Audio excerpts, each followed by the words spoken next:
The Witch Queen expansion is here, and with the raid finally out, we now have access to all of the content in the expansion, so let's talk about it and see if this is worth your money for new and returning players.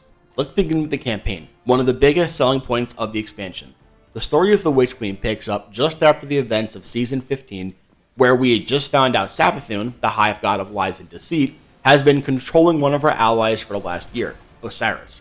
She promised to return him to us if we exorcise the worm inside of her that shows her pledge to the darkness and gives her power. Savathun upheld her into the bargain as promised. We exorcised her worm and she gave us back Osiris. Now, we find out Savathun has somehow stolen the light, and it is up to us to find out how she stole it and what she plans to do with it. One of the biggest complaints in previous campaigns is that the campaigns felt far too easy for the apparent threat of the enemies we were facing. Thankfully, this issue has been very much fixed with the Witch Queen campaign, as Bungie has added a legendary mode in addition to the normal mode, which makes the enemies much more lethal, but in exchange, you get more rewards after each mission. This new difficulty feels like the best way to take on the new campaign if you have the ability to do so, as the legendary difficulty is no joke. This campaign is far and away the best campaign in the history of the franchise, and I don't think it's even remotely close. Unlike previous campaigns, Witch Queen does not introduce a brand new threat and deal with it in the same campaign. Savathun is an enemy that has been working in the shadows for the last 7 years, and to finally see her on screen as the major threat in this expansion is very refreshing. All of the missions in the campaign feel very lengthy and very in-depth, with plenty of mechanics just shy of what you would see in a dungeon, which is something we have not previously seen. Typically in expansions, we would be sent to kill the lieutenants of whatever the big bad is for the majority of the expansion, and Bungie has steered away from this script this time. Doing missions where we actually have to learn new information, secrets, discover new areas, and not complete each mission in 10 to 15 minutes is something the community has asked for a long time now.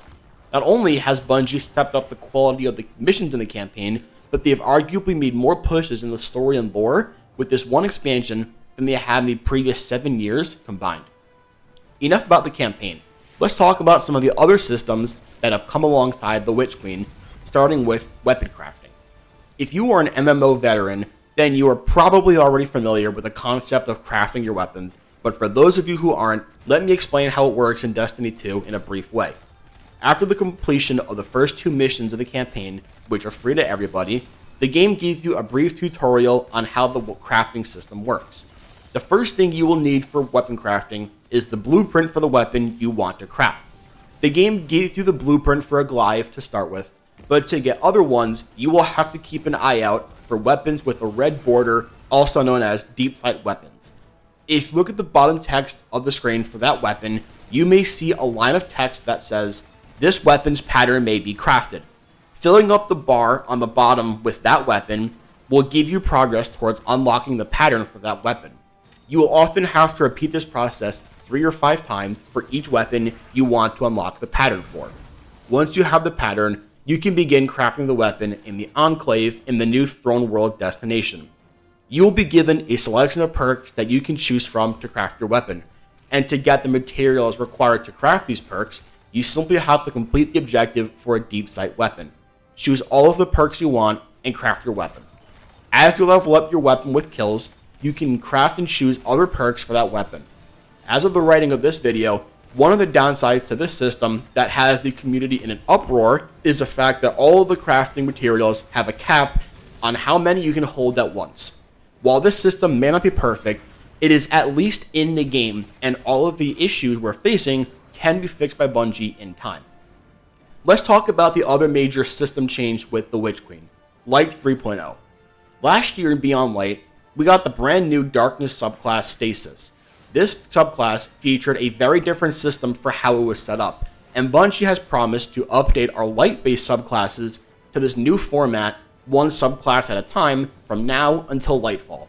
And Void was the first to get revamped and got released alongside the Witch Queen. Bungie has done great work to make this subclass feel new, while still keeping the feel and fantasy of each of the classes intact. Since the Witch Queen launched, I have not taken off Void on almost any of my characters unless I had to for specific activities.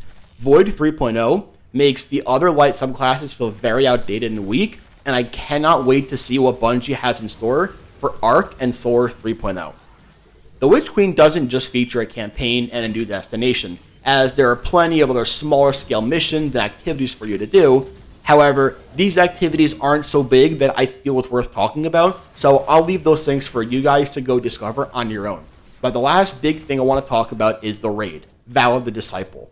Vow of the Disciple takes place inside the ominous pyramid ship that is found in the background in Savathun's throne world. The raid is still relatively new, and the master mode is yet to be released, but so far, this raid is shaping up to be one of the best raids Bungie has ever released. The aesthetic, environment, soundtrack, lore behind the raid is all very well done, as well as the mechanics for the raid.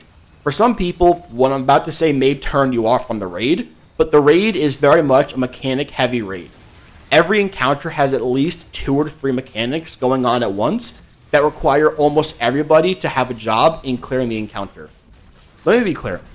I do not think the raid itself is particularly hard, but rather it just has a lot of stuff going on at once that just takes getting used to. Some people do not like the concept of mechanic-heavy raids fun, but considering raids are classified as endgame content, I think it's fine to have them feel challenging to overcome. Easily, the best part of the raid is the final boss, who feels like the only true MMO-style boss in the history of raids throughout Destiny 1 and Destiny 2. Most bosses just seem like this thing you have to encounter, you have to interact with every now and then to progress the fight until you can damage it.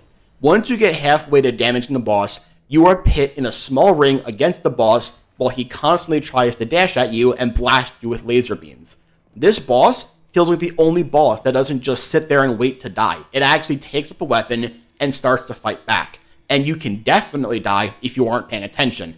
It is my hope that going forward, Bungie chooses to make Vow of the Disciple the standard for how the quality of a raid should be, especially the final boss.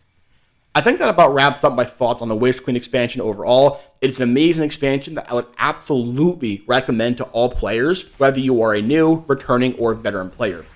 If you are just returning or new to the series, you won't be missing out on any important story by starting right with the Witch Queen, and if you really want to get caught up with the story of Savathun and the Hive, a fan-made movie called Dynasty has recently released, which covers everything you need to know about the story for Witch Queen, and I would highly recommend everybody watch that video/movie before playing through the campaign if you want to have a more enjoyable experience, since you won't understand the full scope and magnitude of some of the story reveals if you don't.